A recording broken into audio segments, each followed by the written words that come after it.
10 mga kakaibang bagay na natuklasan sa ating space. Welcome sa Arvin Polo TV. Ang pag-aaral tungkol sa ating space ay isa sa mga itinuturing na interesting topic lalo na sa school. Dahil dito natin nalalaman ang maraming bagay tungkol sa ating universe, tulad na lamang ng kung paano nabuo ang ating universe, ano-ano ang iba pang mga bagay na maaaring makita sa ating universe at marami pang iba. Ngunit alam mo ba na dahil sa mga modern equipments ay maraming mga kakaibang bagay ang natuklasan ng mga astronomers sa ating space. Pero ano-ano nga ba ito? May kaugnayan ba ito sa buhay natin dito sa Earth? At kung isa ka sa mahilig sa mga ganitong topic, ay para sa iyo ang video na ito. Kaya naman, simulan na agad natin. Number 1. Pillars of Creation. Ang Pillars of Creation ay isang sikat na picture na nagmula sa Hubble Space Telescope na kuha noong 1995. Ipinapakita nito ang 3 malalaking gas at dust pillars sa loob ng Eagle Nebula na matatagpuan sa constellation ng Serpens, mga 6,500 hanggang 7,000 light years mula sa Earth. Sa mga pillars na ito, nagsisimula ang pagbuo ng mga bagong bituin. Ang gas at dust dito ay ginagawang maliwanag ng mga maiinit na bituin sa paligid kaya nagiging maliwanag sila. Bawat pillar ay may haba na humigit kumulang 4 light years. Halos kasing layo ng araw mula sa Alpha Centauri, ang pinakamalapit na bituin. Ang Eagle Nebula ay isang lugar kung saan nabubuo ang mga bagong bituin at ang mga haligi ay parang mga maternity clinics ng mga bituin. Dito nagkakaroon ng pagbuo ng bituin mula sa gas at dust na bumabagsak dahil sa kanilang bigat. Kaugnay din nito, ang mga pictures na kinuha ng Hubble ay nagpapakita ng detalye ng mga pillars na ito. Ang mga dulo naman ng mga pillars ay nabubuo ng ultraviolet light mula sa maiinit na bituin na nagiging sanhi ng pag-evaporate ng gas at dust. Dahil dito ay nagkakaroon ng kakaibang anyo ang mga pillars. At noon ngang 2014, muling kinunan ng Hubble ang Pillars of Creation gamit ang mas advanced na kagamitan kung kaya't nagresulta ito sa mas malinaw na picture. Ang bagong picture ay nagpapakita ng mas detalyadong anyo ng mga pillars at ng kanilang structure. Ang mga bagong larawang ito ay nagbibigay ng mas maraming impormasyon tungkol sa mga prosesong nagaganap sa loob ng mga pillars at sa kanilang paligid. Number 2. Boomerang Nebula. Ang Boomerang Nebula o kilala rin bilang PGC 3074547 ay isang nebula na makikita sa constellation ng Centaurus. Ito ang pinakamalamig na lugar sa kalawakan na mayroong temperature na halos negative 272 degrees Celsius malapit sa absolute zero. Natuklasan ito noong 1980s gamit ang Australian National Telescope at kilala dahil sa sobrang lamig nito. Samantala, ang Boomerang Nebula ay isang uri ng planetary nebula. Nabubuo ito kapag ang isang bituin na kasing laki ng araw ay nauubusan ng energy at nagsisimula ng mawala ng liwanag. Sa kaso ng Boomerang Nebula, ang bituin ay nagtatapon ng napakaraming materials na halos 1,000,000 beses na mas mabilis kaysa sa karaniwang planetary nebulae. At ito ang nagiging dahilan kung bakit sobrang bumababa ang temperature nito. Habang ang dahilan naman ng napakalamig na temperature ng Boomerang Nebula ay dahil sa adiabatic expansion. Habang mabilis na lumalawak ang gas na inilalabas ng bituin ay nawawala naman ang energy nito at bumababa ang temperature. Dahil sa sobrang bilis ng paglawak ng gas ay bumagsak ang temperature nito sa pinakamababang level na hindi pa nakikita sa ibang bahagi ng kalawakan. Maliban pa rito, ang Boomerang Nebula ay may hugis na parang boomerang dahil sa hindi pantay na paglabas ng material mula sa bituin. Sa mga larawan ng Hubble Space Telescope ay makikita ang 2 lobes na umaabot mula sa gitna ng bituin na nagbibigay ng boomerang shape. Ang nebula ay naglalaman ng dust at gas at ang bituin sa gitna nito ay isang red giant na papunta na sa pagiging white dwarf. Number 3. Diamond Planet. Ang Diamond Planet o kilala rin bilang 55 Cancri ay isang kakaibang planeta na natuklasan ng mga scientist. Ang planeta na ito ay umiikot sa bituin na 55 Cancri na nasa constellation ng Cancer, mga 40 light years ang layo mula sa Earth. Natuklasan ito noong 2004 gamit ang radial velocity method at mula noon ay marami ng pag-aaral ang ginawa tungkol dito dahil sa mga kakaibang characteristics nito. At ang pinakakilalang katangian nga ng 55 Cancri ay ang posibilidad na ang malaking bahagi nito ay binubuo ng carbon. Ang mga unang pagsusuri sa impormasyon ay nagpapakita na ang planeta ay may napakataas na density. Ibig sabihin, maaaring ito ay isang malaking rocky planet na maraming carbon. Ang idea tungkol sa isang diamond planet ay batay sa teorya na kung saan ang isang planeta ay may mataas na carbon content at sumailalim sa high pressure, habang ang carbon naman ay maaaring maging brilyante. Samantala, ang 55 Cancri ay tinatawag na super Earth dahil mas malaki ito sa Earth ngunit mas maliit naman kaysa sa mga giant planets tulad ng Neptune at Uranus. Ang laki nito ay halos doble ng Earth at ang bigat ay 8 beses na mas mabigat. Ang planeta ay umiikot ng napakalapit sa kanyang bituin na mayroong one orbit na tumatagal lamang ng 18 hours. Dahil dito, ang temperature sa ibabaw ng 55 Cancri ay sobrang init na umaabot sa tinatayang 2,400 degrees Celsius. Ang sobrang init na temperature na ito ang dahilan kung bakit iniisip ng mga scientist na maaring may exotic materials sa ibabaw ng planeta, kabilang na ang mga brilyante. Dagdag pa rito, ang isa pang nakakamanghang katangian ng Diamond Planet ay ang napakalapit na distansya nito sa kanyang bituin. Ang sobrang lapit na ito ay nagdudulot ng malakas na tidal forces na maaaring nagiging sanhi ng volcanic activity sa ibabaw ng planeta. Ang posibilidad ng mga bulkan na nagbubuga ng lava at iba pang materials mula sa loob ng planeta ay nagbibigay ng isang dynamic image ng Diamond Planet bilang isang aktibo, mainit at kakaibang mundo. Subalit, hindi lahat ng pag-aaral ay sumasang-ayon sa ideya tungkol dito bilang isang diamond planet. Ang ilang mga researchers ay nagmungkahi na ang mga unang estimations ng composition ng planeta ay maaaring mali. Maaaring ang planeta ay binubuo ng mga karaniwang bato at bakal, katulad ng sa Earth ngunit may makapal na atmosphere na binubuo naman ng hydrogen at helium. Number 4, dark flow. Ang dark flow ay isang konsepto sa cosmology na tumutukoy sa kakaibang galaw ng mga galaxy sa ating universe. Una itong ipinakilala noong 2008 ng mga scientist na sina Alexander Kashlinsky at ng kanyang mga kasamahan sa NASA Goddard Space Flight Center. Ginamit nila ang data mula sa Wilkinson Microwave Anisotropy Probe para pag-aralan ang tungkol sa galaw ng mga galaxy clusters. Ang dark flow ay tumutukoy sa isang malaking paggalaw ng mga galaxies na tila hindi sumusunod sa expected pattern ng paglawak ng ating universe. Ayon sa kasalukuyang cosmological model, dapat magkakahiwalay ang mga galaxies dahil sa paglawak ng universe.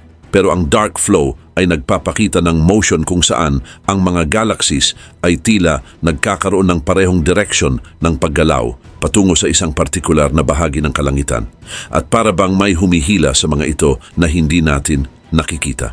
Kaugnay nito, isa sa mga katangian ng dark flow ay ang bilis ng paggalaw ng mga galaxy clusters. Ang bilis nito ay tinatayang nasa 600 hanggang 1,000 kilometers per second. Ang direksyon ng galaw na ito ay patungo sa constellation ng Centaurus at Hydra. Ang ganitong uri ng motion ay hindi inaasahan at tila hindi normal na epekto ng gravity ng kilalang matter sa ating universe. Dahil dito ay maraming teorya ang nagtatangkang ipaliwanag ang tungkol sa dark flow. At isa nga sa mga teorya ay ang pagkakaroon ng multiverse o maraming universe. Ayon dito, ang dark flow ay maaaring resulta ng gravitational influence mula sa iba pang mga universe sa labas ng ating universe. Kung tama ito, ay maaaring mayroong malalaking cluster of matter sa labas ng ating universe na humihila sa mga galaxy clusters. Bukod dito, mayroon ding teorya na nagsasabi na mayroong malalaking structure na hindi pa natin nakikita o nauunawaan. Ayon dito, maaaring mayroong malalaking clusters ng dark matter na hindi pa natutuklasan na nagdudulot ng ganitong uri ng motion sa mga galaxies. Number 5. Cosmic Microwave Background. Ang Cosmic Microwave Background o CMB ay mahalaga upang maunawaan natin ang tunay na pinagmulan ng ating universe. Ito ay isang uri ng ilaw na nanggaling sa buong kalawakan. Naniniwala ang mga scientist na ito ay nagmula mga 380,000 years matapos ang Big Bang, nang ang ating universe ay naging malamig para makabuo ng mga atoms. Sa oras na iyon ay naging malinaw ang universe at ang mga photon o mga light particles ay naglakbay sa lahat ng direksyon. At ang mga photo na ito ang nakikita natin ngayon bilang CMB. Samantala, ang nakatuklas naman ng tungkol sa CMB ay sina Arno Penzias at Robert Wilson na mga radio astronomers noong 1965. Nadiskubre nila ito nang hindi sinasadya habang gumagamit ng radio antenna. Nakita nila ang isang pantay na signal mula sa lahat ng direksyon sa ating space na hindi kayang ipaliwanag ng anumang bagay sa ating Milky Way galaxy. Ang kanilang natuklasan ay sumusuporta sa Big Bang Theory dahil ang CMB ay naglalaman ng impormasyon tungkol sa mga unang yugto ng ating universe. Ang temperature ng CMB ay halos pareho sa buong space, mga 2.725 Kelvin. Ngunit mayroon namang mga maliliit na pagkakaiba sa temperature na tinatawag na anisotropies. Ang mga pagkakaibang ito ay mahalaga dahil nagbibigay ito ng impormasyon tungkol sa structure ng ating universe. Ang Wilkinson Microwave Anisotropy Probe at Planck Satellite ay dalawang pangunahing misyon na nag-aral patungkol sa CMB. Ang mga ito ay nagbigay ng mga detalyadong mapa ng CMB na nagpapakita ng maliliit na pagkakaiba sa kanilang temperature. Ang mga pagkakaibang ito ay nakakatulong sa mga scientist na maunawaan ang composition at pag-unlad ng ating universe. Dahil sa pag-aaral patungkol sa CMB ay natukoy ng mga scientist na 13.8 billion years na ang edad ng ating universe. Ipinakita rin ng CMB na ang universe ay binubuo ng humigit kumulang 5% ng mga ordinary materials, 27% dark matter at 68% dark energy. Ang mga impormasyong ito ay mahalaga upang maunawaan natin kung paano nagfa-function at nagbabago ang universe.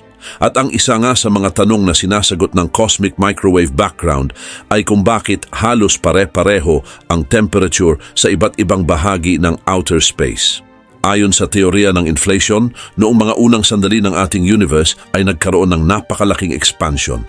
At ito ang dahilan kung bakit ang CMB ay halos pantay kahit sa malalaking sukat. Number 6. The Hexagon on Saturn. Ang hexagon on Saturn ay isa sa mga pinakakakaibang bagay na makikita sa ating solar system. Makikita ito sa South Pole ng Saturn na isang malaking gas planet. Ang hugis nito ay parang isang malaking hexagon na may sukat na 14,500 kilometers at sapat na ito para magkasya ang buong Earth ng 2 beses. Natuklasan ito noong 1981 ng Voyager spacecraft ng NASA. Ngunit mas nabigyan ng pansin at napag-aralan ito nang dumating ang Cassini spacecraft sa Saturn noong 2004. Napag-alaman na ang hexagon ay isang form na nananatili sa ganitong anyo sa loob ng maraming taon. Maraming nagtataka kung paano nabuo ang hexagon. Dahil dito ay may isang teorya na nagsasabi na ito raw ay resulta ng isang standing wave pattern sa atmosphere ng Saturn. Ang mga standing wave ay tumutukoy sa mga wave na nananatili sa dati nitong lugar at hindi gumagalaw, kung kaya't nagiging matatag ito. Bagamat hindi pa ganap na nauunawaan kung paano nagiging hexagonal ang hugis ng mga waves na ito, ay mayroon namang mga experimentations na nagpapakita na maaring nabuo ito sa ilalim ng tamang kondisyon ng liquid. Bukod pa rito, ang hexagon ay may mabilis na hangin na umaabot ng 320 kilometers per hour. Sa loob nito ay mayroong mga bagyo at mga rotating vortices na nagpapakita ng kakaibang galaw ng atmosphere ng Saturn. Subalit, sa gitna naman ng hexagon ay may malaking bagyo na tinatawag na polar vortex. Ang polar vortex na ito ay mayroong color red na dulot ng mga chemical reactions sa atmosphere. Dagdag pa rito, ang isa pang nakakamanghang bagay tungkol sa hexagon na ito ay ang pagbabago ng kulay nito. Habang umiikot ang Saturn sa kanyang orbit, ay nagbabago rin ang angle ng sikat ng araw sa South Pole, kung kaya't nagbabago rin ang kulay ng hexagon. Halimbawa ay kulay blue ang hexagon noong una itong napansin ng Cassini. Ngunit habang lumilipas ang panahon at nagbabago ang mga kondisyon, ay nagiging yellow at gold ang kulay nito na nagpapakita ng pagbabago sa mga chemical sa atmosphere nito. Number 7, Phoenix Cluster. Ang Phoenix Cluster o kilala rin bilang SPTCLJ 234444243 ay isang kapansin-pansing cluster ng mga galaxies na natuklasan ng mga astronomers gamit ang South Pole Telescope o SPT. Isa ito sa mga pinakamaliwanag na galaxy clusters at may kakaibang mga characteristics na nagbigay ng bagong kaalaman sa pag-aaral patungkol sa ating universe. Isa sa mga kahanga-hangang katangian tungkol sa Phoenix Cluster ay ang mabilis na pagbuo nito ng mga bituin. Sa gitna ng cluster ay mayroong isang napakalaking galaxy na mabilis nakakabuo ng mga bituin. Ang nabubuo ay umaabot sa humigit kumulang 740 na mga bagong bituin bawat taon. Hindi ito karaniwan dahil ang mga galaxy sa gitna ng malalaking cluster ay kadalasang mabagal bumuo ng mga bituin. Dahil dito ay napaisip ang mga astronomers na muling pag-aralan ang kanilang mga teorya tungkol sa pag-unlad ng mga galaxy sa loob ng malalaking cluster. Gayun din, ang Phoenix Cluster ay kilala rin dahil sa kanyang napakalaking timbang at epekto ng gravitational lensing. Dahil ang kabuuang mass ng cluster ay tinatayang umaabot sa 2,000 trillion times ng mass ng araw, kung kaya't itinuturing ito bilang isa sa pinakamabibigat na clusters na natuklasan. Ang napakalaking gravitational field ng Phoenix Cluster ay nagiging sanhi ng light bending mula sa mga galaxies sa likod nito na tinatawag na gravitational lensing. Sa pamamagitan ng pag-aaral tungkol sa mga lentil na ito ay natutuklasan ng mga astronomers ang mga galaxies na karaniwang hindi nakikita. Karagdagan pa rito, ang isa pang kahangahangang aspeto hinggil sa Phoenix Cluster ay ang mataas na energy ng X-ray emission nito. Ang gas sa loob ng cluster ay napakainit na may temperature na umaabot sa mahigit 100 million K na nagre-resulta sa malakas na paglabas ng X-ray radiation. Ang X-ray emission na ito ay nagbibigay naman ng mahalagang impormasyon tungkol sa gas dynamic sa loob ng cluster at ang epekto ng mga process tulad ng feedback mula sa mga supermassive black holes sa mga central galaxies. Sa kaso ng Phoenix Cluster, ang mataas na rate ng X-ray emission ay nagpapahiwatig ng active cooling flow. Ito ay isang proseso na kung saan ang mainit na gas ay nagre-radiate ng energy at bumabagsak patungo sa sentro ng cluster na nagpapalakas naman sa star formation. Number 8. Hypervelocity stars. Ang hypervelocity stars o HVS ay tumutukoy sa mga bituin na sobrang bilis kumpara sa karaniwang bilis ng mga bituin sa Milky Way. Karaniwang may bilis na umaabot sa 100 hanggang 200 kilometers per second ang mga bituin sa ating galaxy. Ngunit ang HVS ay naglalakbay sa bilis na umaabot ng mahigit sa 1,000 kilometers per second. Bihira ang ganitong uri ng bituin at natuklasan lamang ito noong 2005. Samantala, ang unang natuklasang hypervelocity stars ay ang HD 271791. Ito ay isang bituin na natagpuan sa labas ng Milky Way na lumalayo mula sa ating galaxy. Ang ganitong bilis ay nagpapakita na ang bituin ay nanggaling sa isang lugar na may napakalakas na gravitational force. Ayon sa mga astronomers, ang mga HVS ay itinatapon mula sa gitna ng galaxy malapit sa isang supermassive black hole. Sa Milky Way naman, ang Sagittarius A ay ang supermassive black hole na maaaring magtulak sa mga bituin palabas ng galaxy. Dagdag pa rito, ang proseso kung paano napapabilis ang mga HVS ay tinatawag naman na Hills mechanism na ipinangalan kay Jack G. Hills na isang American astrophysicist. Sa prosesong ito, kapag ang dalawang bituin na umiikot sa isa't isa o ang binary star system ay lumapit sa isang supermassive black hole, ay maaaring hatiin ng napakalakas na gravitational force ng black hole ang binary system. Kaugnay nito, ang isang bituin ay maaaring hulihin ng black hole at ang isa naman ay itatapon palabas sa napakabilis na speed. Maliban pa dito, ang isa pang paraan kung paano nagiging hypervelocity stars ang isang bituin ay sa pamamagitan ng supernova explosions sa binary star systems. Kapag ang isang bituin sa binary system ay naging supernova, ang pagsabog nito ay maaaring magbigay ng sapat na lakas sa natitirang bituin upang itulak ito palabas ng system sa napakabilis na speed. Ang pag-aaral sa mga HVS ay nagbibigay ng mahalagang impormasyon tungkol sa galaw ng mga bituin sa galaxy at kung paano nakikipag-ugnayan ang mga ito sa supermassive black holes.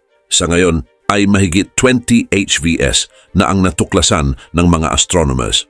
Sa kabila nito, ang pagtuklas at pag-aaral ng hypervelocity stars ay nangangailangan ng advanced na technology. Number 9, Hughes Object. Ang Hughes Object ay isang napakabihirang uri ng galaxy na hugis singsing. Makikita ito sa constellation ng Serpens, mga 600 million light years ang layo mula sa Earth. Samantala, ang kakaibang katangian ng Hoag's object ay ang perpektong singsing ng mga blue stars na nakapalibot sa isang maliit na galaxy sa gitna. Ang mga bituin sa gitna ay mas matanda at yellowish ang kulay. Ang ganitong structure ay bihira lamang at mahirap ipaliwanag, kung kaya't maraming astronomers ang nag-aaral dito. Kaugnay nito ay may ilang teorya na nagpapaliwanag kung paano nabuo ang Hoag's object. Isa sa mga pinaniniwalaang paliwanag ay ang posibilidad na resulta ito ng pagbangga sa pagitan ng dalawang galaxy. Maaaring nagkaroon ng banggaan sa pagitan ng isang malaking galaxy at isang mas maliit na galaxy o dense gas cloud. Ito ang maaaring naging dahilan sa pagbuo ng ring ng mga bituin habang nananatili ang core sa gitna. Ngunit, ang prosesong ito ay maaaring tumagal ng bilyon-bilyong taon. Bukod sa structure nito, ang Hoag's object ay nagbibigay din ng mahalagang impormasyon tungkol sa pagbuo at pag-unlad ng mga galaxy. Sa pag-aaral nito ay nagkakaroon ng kaalaman ang mga astronomers sa kung paano nagkakaroon ng interaction at pagsasanib ang mga galaxy at pati na rin ang mga kondisyon na kinakailangan upang makabuo ng ganitong structure. Sa katunayan ay nadiskubre ni Arthur Hoag ang Hoag's object noong 1950 habang siya ay nagsasagawa ng photographic survey ng mga celestial objects. Noong una ay inakala niya na isang planetary nebula lamang ito, ngunit kalaunan ay napagtanto niya na isa pala itong uri ng galaxy.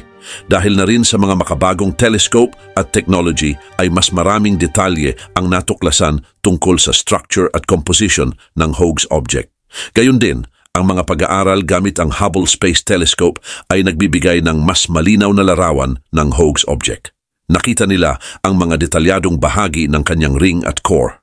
Ang mga observation ay nagpapakita rin ng iba pang ring galaxy sa background na nagbibigay ng mas malalim na pananaw tungkol dito. Number 10. Oort Cloud. Ang Oort Cloud ay isang inaakalang region ng solar system na puno ng napakaraming comets at iba pang mga frozen bodies. Matatagpuan ito sa pinakadulong bahagi ng solar system at malayo sa orbit ng Neptune. Pinaniniwalaan na ito ang pinakamalayong lugar ngunit naaabot pa rin ng gravity ng araw. Si Jan Oort na isang Dutch astronomer ang unang nagmungkahi ng idea tungkol sa Oort Cloud noong 1950. Ayon sa kanya, ang mga long-period comets na tumatagal ng libu-libong taon upang makumpleto ang kanilang orbit sa araw ay nagmumula sa isang malayong lugar sa solar system. Tinawag itong Oort Cloud bilang parangal kay Oort. Samantala, ang Oort Cloud ay tinatayang nasa layong 2,000 hanggang 100,000 astronomical units o AU mula sa araw. Ang isang AU ay katumbas naman ng distansya sa pagitan ng araw at ng Earth na humigit kumulang 93 million miles. Dahil dito, ang Oort Cloud ay matatagpuan sa napakalayong bahagi ng solar system. At kahit ang pinakamalapit na bahagi nito ay higit pa sa 50 times na mas malayo kaysa sa Pluto. Bukod dito, ang Oort Cloud ay nahahati naman sa dalawang bahagi, ang Inner Oort Cloud at ang Outer Oort Cloud. Ang Inner Oort Cloud, na kilala rin bilang Hills Cloud, ay mas malapit sa araw at naglalaman ng mas maraming frozen bodies, habang ang Outer Oort Cloud naman ay mas malayo at mas nakakalat ang mga bagay. Ang pagkakaibang ito ay maaaring dulot ng iba't ibang gravitational forces sa loob ng solar system. Ang mga bagay sa Oort Cloud ay karamihang binubuo ng yelo tulad ng tubig, ammonia at methane. Ang mga ito ay nabuo mula sa mga materials na hindi nagamit sa pagbuo ng mga planeta at iba pang malalaking bagay. Ngunit dahil sa layo nito sa araw ay nagagawa nitong manatiling frozen mula pa noong unang panahon na mabuo ang solar system. Dagdag pa rito, ang mga long-period comets mula sa Oort Cloud ay napupunta sa inner solar system dahil sa mga gravitational disturbances mula sa mga bituin at iba pang bagay sa kalawakan. Ang mga disturbances na ito ay nagbabago ng kanilang mga orbit na nagtutulak sa kanila palapit sa araw. At kapag lumalapit ang mga comets sa inner solar system ay nag-i-evaporate ang kanilang yelo na bumubuo ng coma at tail. Bagaman wala pang direktang observation patungkol sa Oort Cloud, ang ebidensya naman hinggil sa pag-iral nito ay nagmula sa pag-aaral ng mga orbit ng long-period comets. Ang pagkakaroon ng malaking bilang ng comets na may hyperbolic orbits ay nagpapahiwatig na sila ay nagmula sa isang malayong lugar na naabot ng gravity ng araw.